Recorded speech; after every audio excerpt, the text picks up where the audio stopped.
Saya membuat singkatan untuk riang yang hendaknya ada pada diri anak. Riang itu adalah pertama,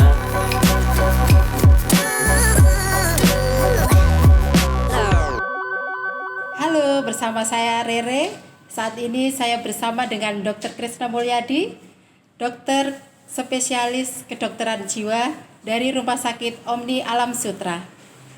Selamat sore Dr. Krisna.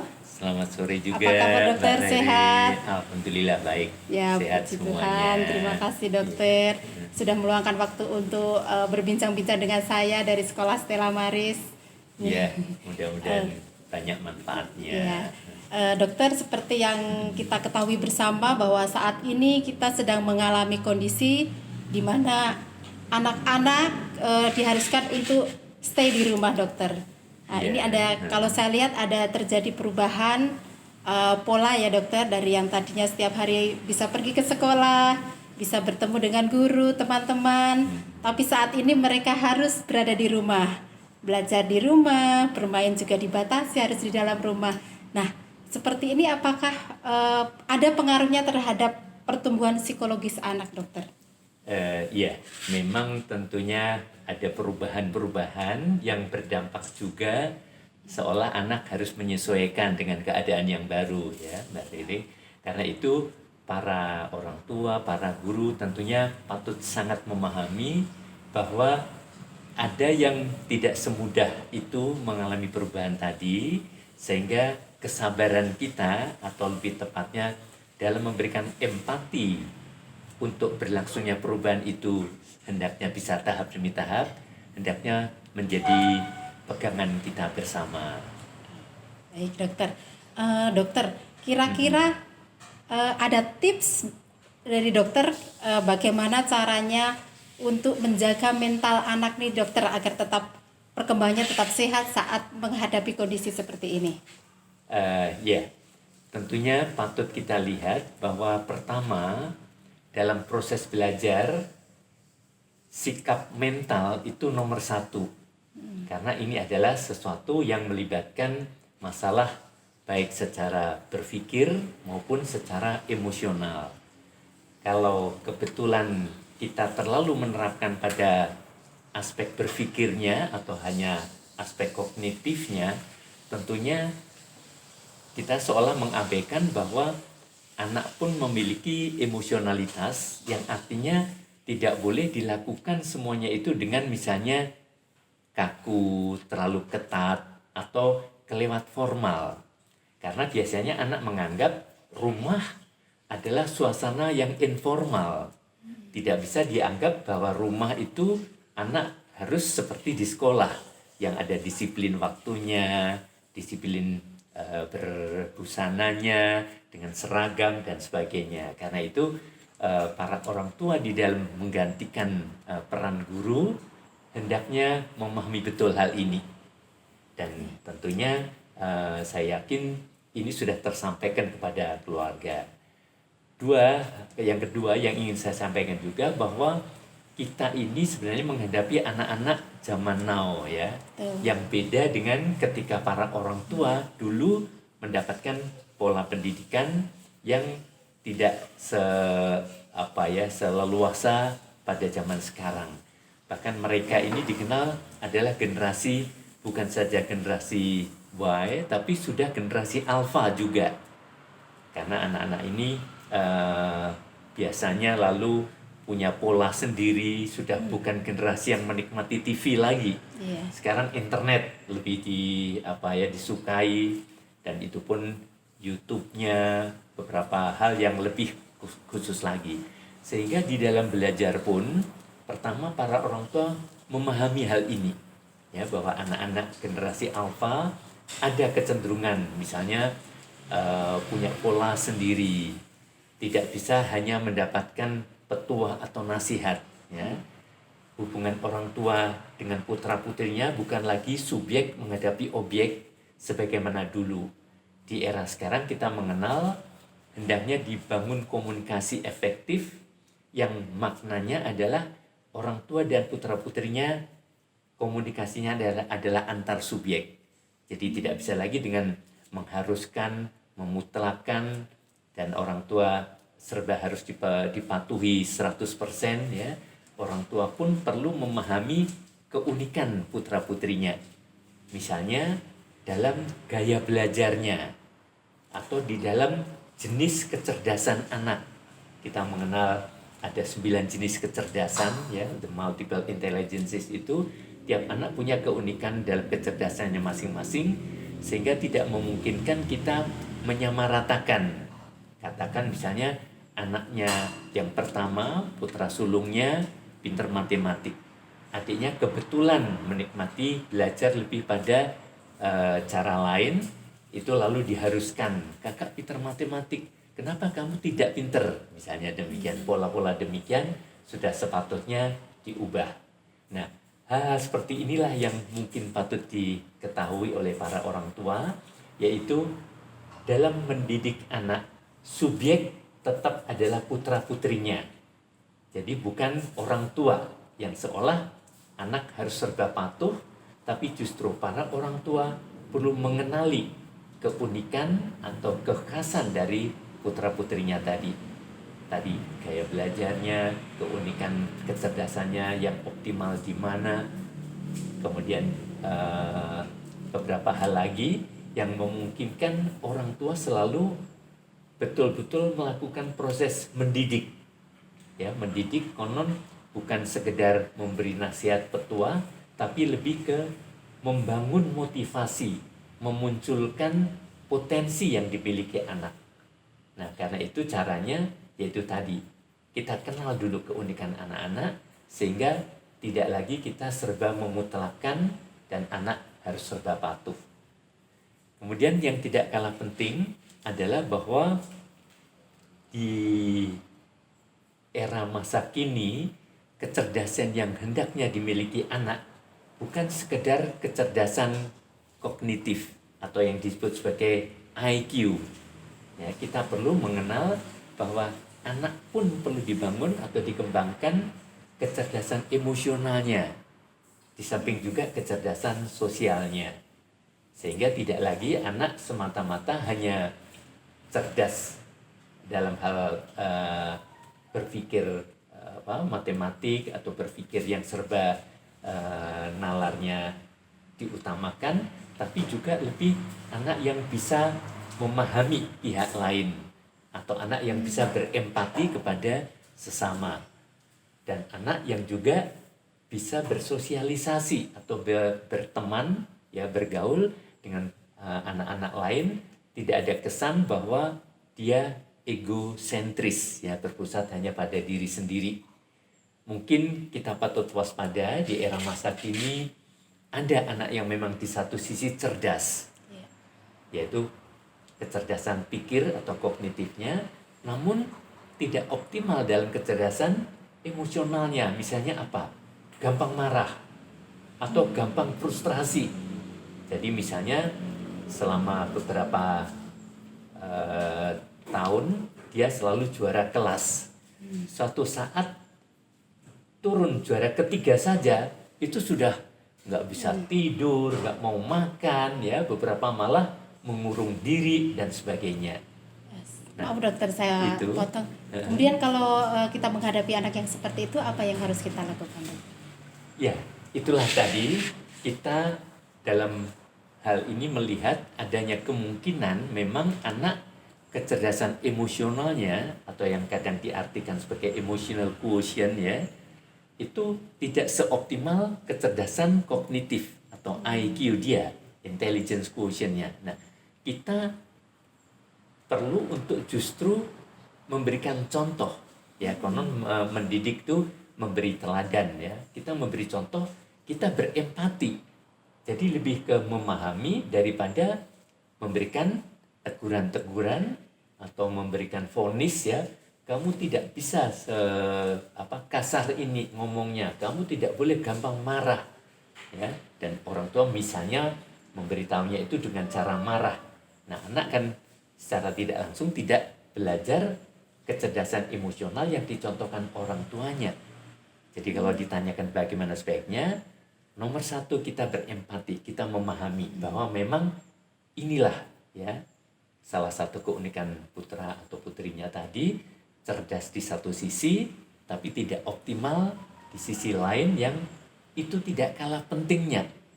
Konon para ahli mengingatkan kecerdasan emosional dan kecerdasan sosial itu tidak kalah penting dibanding kecerdasan kognitif atau kecerdasan pikir.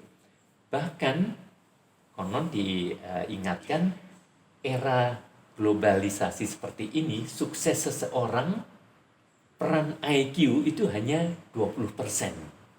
Tapi peran EQ dan SQ, ya, kecerdasan emosional dan kecerdasan sosial, itu bahkan bisa sampai 80%. Jadi kita patut untuk menyikapi dengan jernih anak-anak yang demikian. Misalnya ketika di rumah belajar, ya, terkesan ogah-ogahan, malas, ya, kita memahami, oke, saya ngerti mungkin karena ada perubahan, ya, tidak di sekolah, yuk kita coba lagi. Jadi ada istilah menghadapi anak-anak demikian, nomor 1, kita harus memiliki latar belakang S3. Apa ya. itu, dokter? Sangat sabar sekali. Ya. Tidak. Sangat sabar sekali. Ya, dokter, S2 kurang, apalagi S1 ya. Yeah. Nah, caranya kadang-kadang ada yang tanya, konkretnya bagaimana mewujudkan S3? Ya kita wujudkan suasana keseharian yang harmonis. Tahu kan harmonis? Ya? Yeah. Harmonis artinya hari-hari omong manis, ya. Tidak ada bentakan, tidak ada omelan atau menilai anak, kamu kok begini terus, apa bisa naik kelas, ya, dan sebagainya, yang sebenarnya tidak hanya tidak bermanfaat, ya, tapi justru merusak anak menjadi seolah lalu menjadi seperti apa yang kita ucapkan. Kamu kok bodoh sih, kamu kok tidak pinter sih. Nah, anak bisa alam bawah sadarnya, aduh aku memang bodoh, mau apa lagi, ya, dan ini tidak membangun tadi motivasi belajar yang sifatnya dari dalam diri anak. Kalau dari sisi orang tua sendiri, dokter, kira-kira apa yang ingin dokter sampaikan dalam mendampingi anak-anak sih? Kadang-kadang saya sebagai orang tua juga kadang-kadang suka tumbuh emosinya ketika anaknya malas belajar gitu. Nah, gimana dokter nih? Mungkin ada tips bagaimana orang tua bisa mendampingi dengan penuh kesabaran gitu, dokter? Ya, memang pertama hendaknya kita sadari orang tua adalah pendidik pertama dan utama bagi anak. Ya, berikutnya memang kita mintakan bantuan para guru. Tapi dari sejak kelahiran bayi, proses pendidikan itu harus sudah dilakukan. Kedua yang ingin saya sampaikan, pendidikan, ya, dari padanan kata education itu konon berasal dari akar kata educare yang artinya memunculkan. Jadi proses mendidik bukan tadi seperti menuang air ke dalam gelas, tapi lebih memunculkan tuh, kalau kita buat perumpamaan seperti merawat bunga, mawar, melati atau anggrek, ya. Kita harus mengenal keunikan masing-masing. Ini mungkin perlu yang sinar mataharinya, ini perlu air lebih banyak, ini perlu tambahan pupuk, ya. Artinya menghadapi putra-putrinya tidak bisa digeneralisasikan tadi itu. Ini begini kok, kamu tidak seperti ini, misalnya demikian. Sehingga kita betul-betul nomor 1 mengenal betul keunikan putra-putrinya. Kedua, subjek didik kita berikan justru kepada anak, bukan kepada misalnya ketatnya kurikulum, ya. Teman-teman sudah bisa baca, kenapa kamu belum, ya? Tidak bisa sesederhana itu. Orang yang kadang-kadang lambat baca suatu ketika menjadi seorang yang sangat berprestasi, tidak sedikit contohnya, ya. Seorang Albert Einstein konon lambat membaca, disleksia. Tapi siapa tidak mengakui bahwa dia adalah individu yang jenius, ya. Putra-putri para orang tua hendaknya kita lihat semua anak-anak ini cerdas, keunikannya berbeda-beda. Tidak kalah penting kita patut waspada bahwa sekarang di era yang penuh dengan kontaminasi, ya, baik kontaminasi itu alam dalam bentuk entah logam berat, entah bahan pengawet, entah kontaminasi udara yang tidak bersih dan sebagainya, maupun kontaminasi dari rangsang gawai, ya, internet dan sebagainya. Apa dampaknya? Misalnya pada individu yang bermasalah. Nah, para orang tua jangan segan-segan untuk konsultasi ke profesional. Jadi misalnya anak-anak yang dikenal dengan tadi disleksia, anak yang dengan autisme, anak yang dengan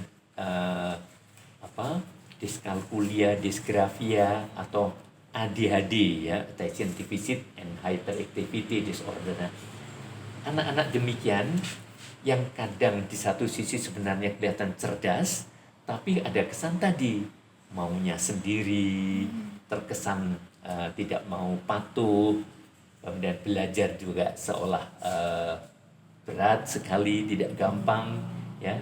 Padahal di satu sisi kalau dia mau, dia menunjukkan kecerdasan yang menurut orang tua, kenapa kok tidak mau sekolah padahal anak saya cerdas. Nah, ini andai kata kita betul-betul masih merasa seolah kurang yakin bagaimana menanganinya, silakan selalu konsultasi kepada profesional. Di Rumah Sakit Omni tentunya ada tempatnya untuk konsultasi kasus-kasus seperti itu. Baik, terima kasih sekali dokter. Mungkin ada kata-kata terakhir pesan untuk anak-anak dan orang tua yang ingin disampaikan dokter? Ya. Juga mungkin untuk guru yang saat ini juga sedang melayani pembelajaran dari jarak jauh di dokter. Pada dasarnya begini, saya sebenarnya punya catatan, ya, untuk anak-anak kita patut menghadirkan suasana riang, ya.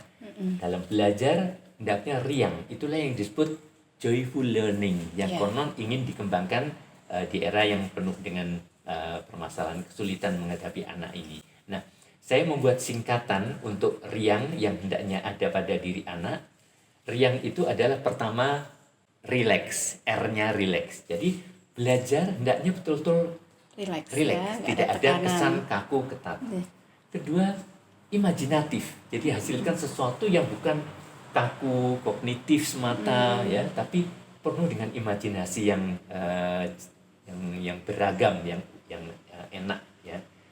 Ketiga, A-nya antusias, bahwa anak betul-betul memang semangat belajarnya, bukan kayak terpaksa atau seolah hanya karena diawasi, tanpa diawasi tidak ada semangat sama sekali. Yang N-nya nyaman, ya, artinya bahwa jangan suasananya berjam-jam itu saja, anak menjadi kurang menikmati bahwa itu proses yang baik. Dan G-nya adalah gairah, bahwa gairah itu individu tadi betul-betul ingin terus berkesinambungan belajar. Itu untuk anak. Sedang pada orang dewasa pun hendaknya juga riang, tapi orang dewasa riangnya itu R-nya harus ramah. Ayo ibu-ibu, bapak-bapak, mungkin ada masalah-masalah yang kita hadapi di era work from home, tapi jangan sampai kehilangan ramah terhadap anak. I-nya apa? Ikhlas, ya, bahwa ini saya menggantikan guru, ya, sesibuk apapun, ayo ajar anak. A-nya apa? Akrab, yaitu tadi seperti teman, seperti sahabat, tidak seperti jenderal menghadapi kopral misalnya. N-nya ngayomi, ya, betul-betul melindungi dan betul-betul apa yang dianggap sulit. Dan G-nya gigih, ya, betul-betul ini berkesinambungan. Ternyata mendidik putra putrinya tetap perlu. Ketika anak di sekolah ada kesulitan dan tidak sempat dimengerti betul, orang tua siap membantu. Mudah-mudahan riangnya anak dan riangnya orang tua menjadikan suatu titik temu yang indah. Anak menikmati proses belajar sebagai proses yang indah dan menyenangkan. Iya, baik. Terima kasih sekali Dr. Krisno. Kita Baik, mendapatkan terima kasih banyak kembali, sekali Mbak pengetahuan dari dokter. Semoga apa yang kita perbincangkan hari ini, apa yang disampaikan dokter bermanfaat bagi pemirsa Stema TV, bagi siswa-siswa Stella Maris, bagi orang tua Stella Maris, dan juga bagi kita semua. Sampai ketemu di kesempatan berikutnya. tetap jaga kesehatan, tetap stay di rumah. Sampai jumpa.